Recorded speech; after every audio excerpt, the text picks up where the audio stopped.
নাই। জামায়াত কিন্তু ৭১ সম্পর্কে বলে, ৭১ সম্পর্কে বলে যে আমরা এটার পজিশন ক্লিয়ার করতে চাই, ৭১ আমাদের রাজনৈতিক অবস্থান ভুল ছিল, অন্তত অনেক সিনিয়র নেতাদের কাছে বলছি, বা এটা ওই সময় ঠিক হয় নাই, আমাদের জন্য ৭১ পরে কখনো বলে নাই। হ্যাঁ, কিন্তু ক্ষমা চাওয়ার কথাটা কখনো বলে নাই। অফিসিয়ালি বলা মানেই কিন্তু যে আচ্ছা ৭১ আমাদের ভূমিকাটা ভুল ছিল, হ্যাঁ সেটাই কিন্তু এই যে আমরা আলোচনা করতেছি, সেটা যদি জামাত অফিসিয়ালি অ্যাকনলেজ করে, তারপরে কিন্তু যেই ডেমোক্রেটিক স্পেসে আমার মনে হয় যে এই পাঠাতন থেকে আমরা একটু we would like to extend the programme for 10 more minutes। মানে জামায়াতে ইসলামীর বিরুদ্ধেও কিন্তু এই অভিযোগ আছে, জামায়াতে ইসলামী 96 সালে আওয়ামী লীগের সাথে একই কাতারে দাঁড়ায়া একটা কজের মধ্যে আন্দোলন করেছে। জামায়াতে ইসলামীর একটা অংশ একটা সময় পর্যন্ত আওয়ামী লীগের সাথে বিভিন্ন রাজনৈতিক দেন দরবারে অংশ নিয়েছে।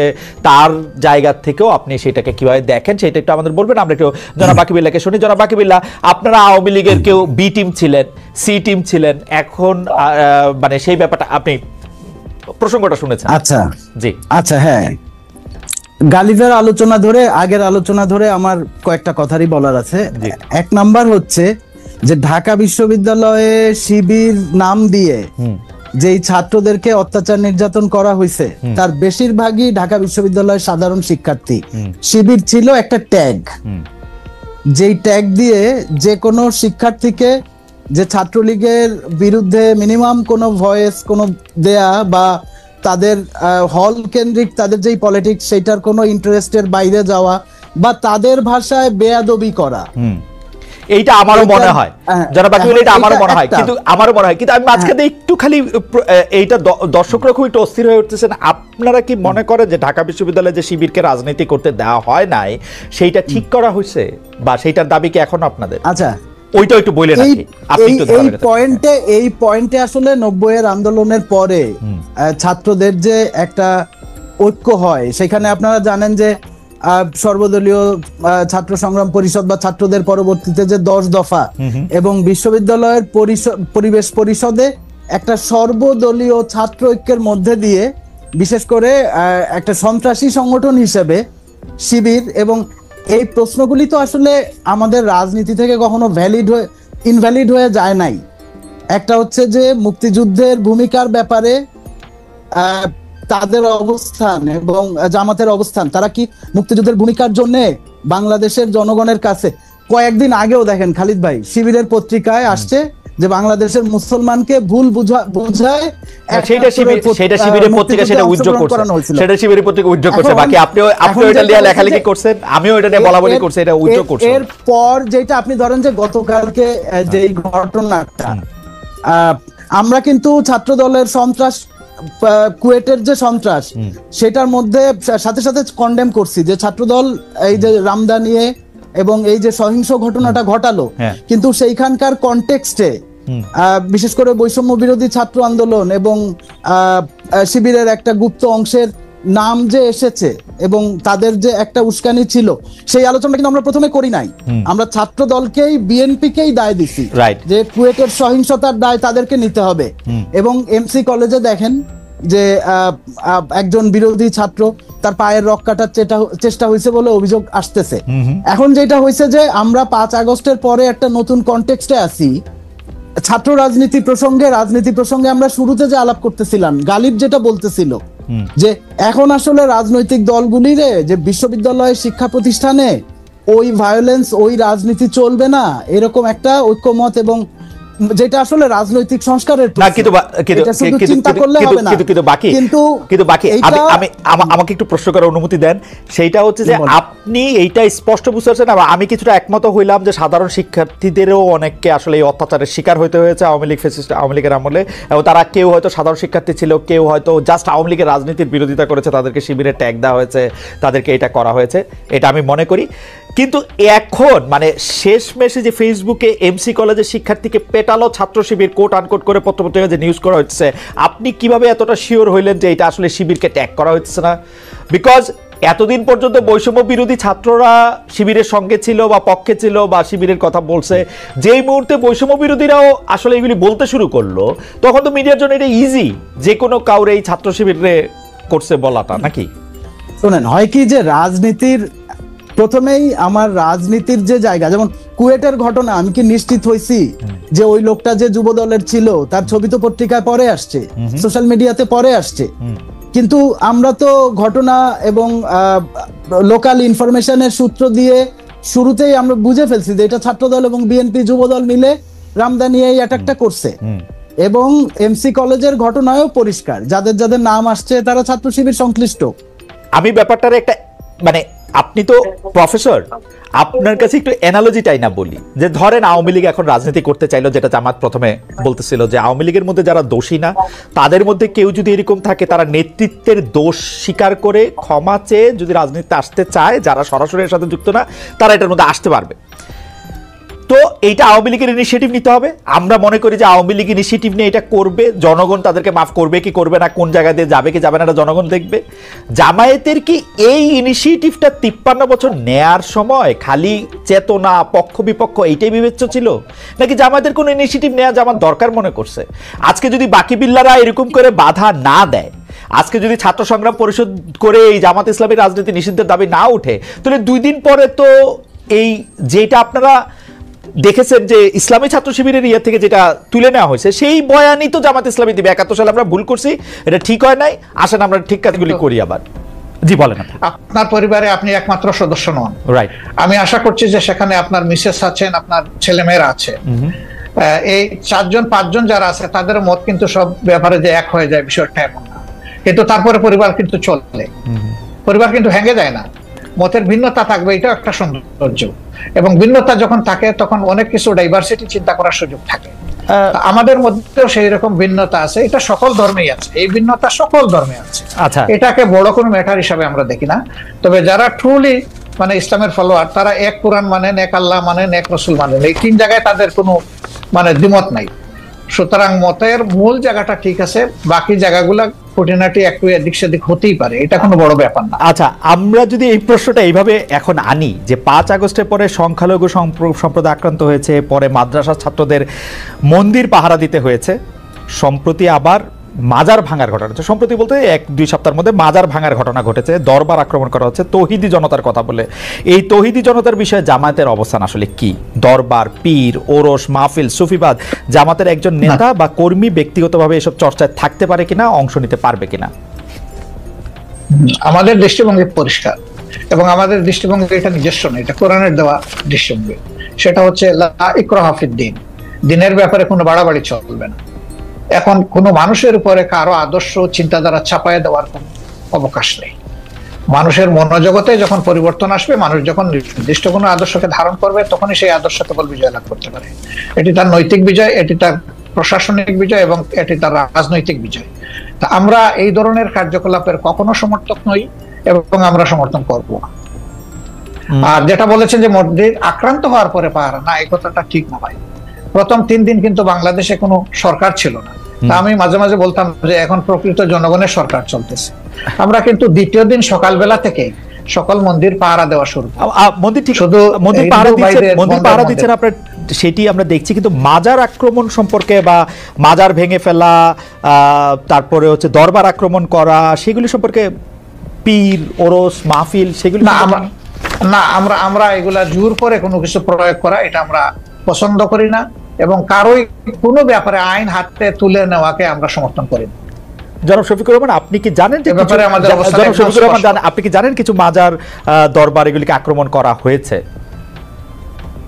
আমরা এগুলা জানি না এমন না, আমরা জানি, কিন্তু জামাত ইসলামী তার অবস্থান জানায় না, এগুলা প্রতিবাদও করি যখন যেটা আমরা উপযুক্ত মনে করি। জামাত ইসলামী কি এগুলা কখনো সমর্থন করে নাই, কখনো সমর্থন করব না।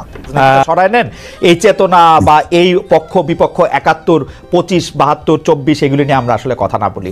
এইটা নিয়ে আপনার আসলে জায়গাটা কোথায়? এটা তো একটা স্পেস দেওয়া উচিত, তাই না?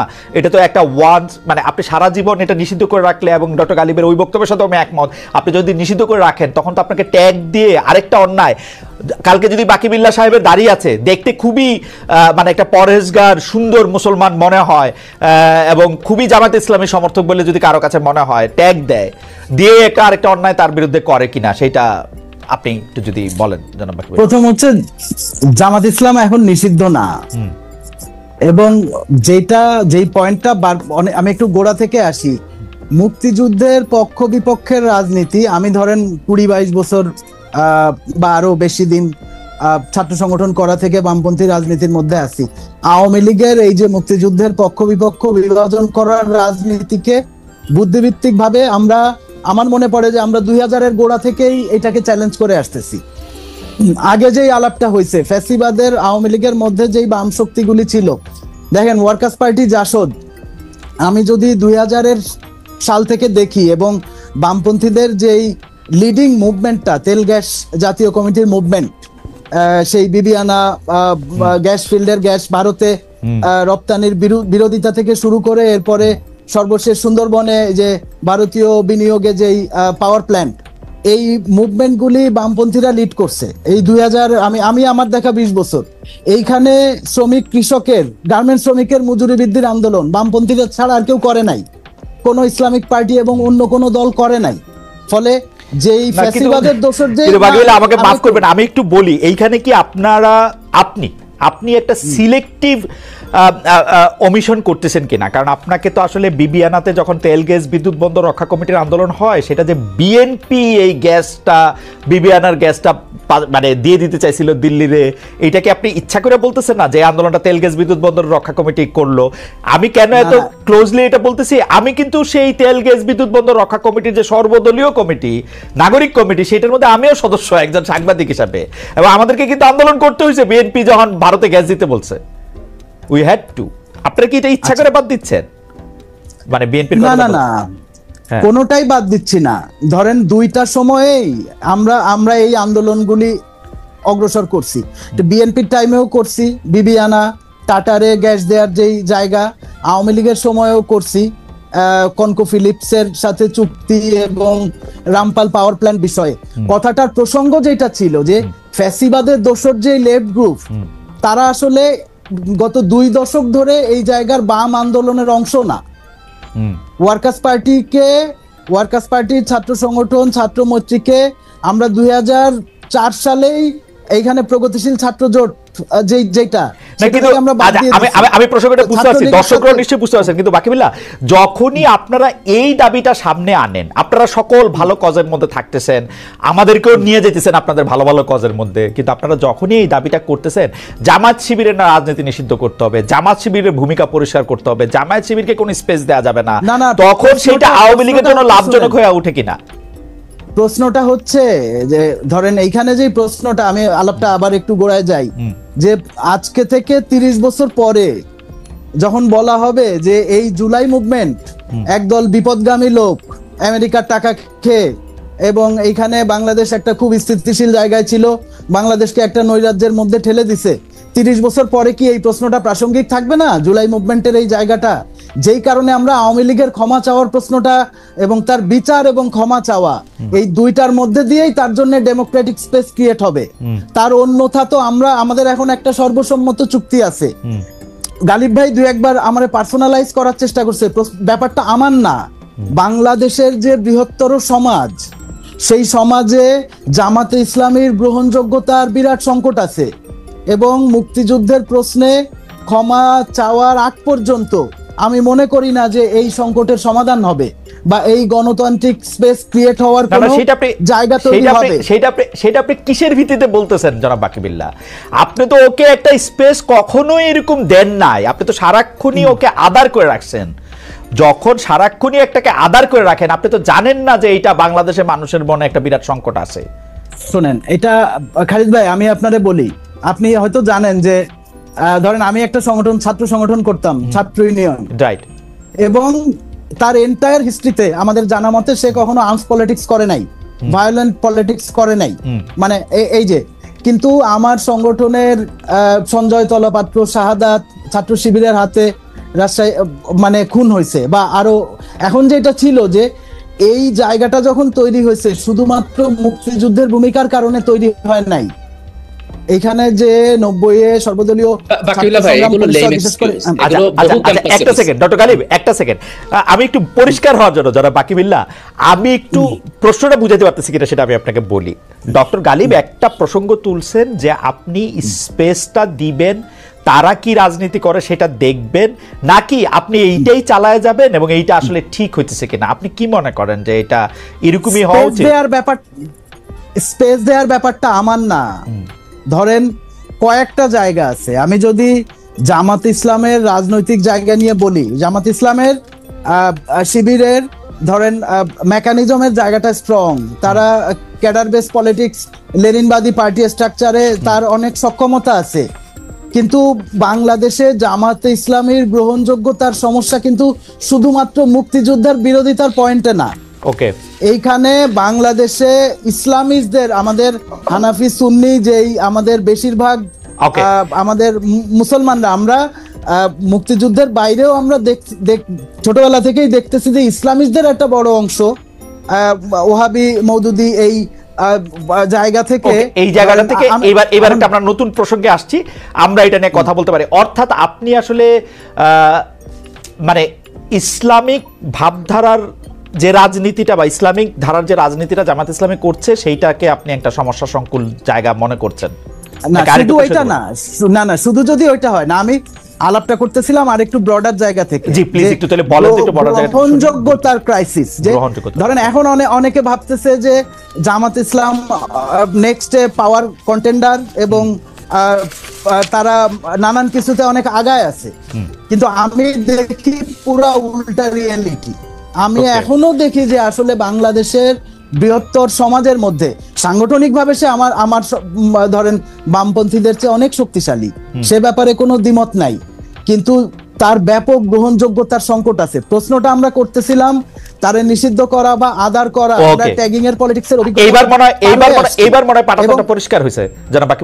এইবার আমি বলতেছি যে গত 2 দশক ধরে আমরা আওয়ামী লীগের মুক্তিযুদ্ধের পক্ষ বিপক্ষের ডক্ট্রিনের বিরুদ্ধে বুদ্ধিভিত্তিক ভাবে এবং রাজনৈতিক ভাবে পাওয়ারফুলি দাঁড়াইছি, কিন্তু প্রশ্নটা হচ্ছে যে শিক্ষা প্রতিষ্ঠানে এখন ধরেন ছাত্রদল ছাত্রলীগের যে সন্ত্রাস নির্ভর রাজনীতি, মানে আমার যদি ক্যাপাসিটি থাকতো আমি শিক্ষা প্রতিষ্ঠান থেকে এই রাজনীতি উচ্ছেদ করে দিতাম। কিন্তু এই সন্ত্রাস নির্ভর রাজনীতির একটা বড় অভিজ্ঞতা, বড় পর্ব ছাত্র শিবিরের। আমার মনে হয় যে আমরা প্ল্যাটফর্মটা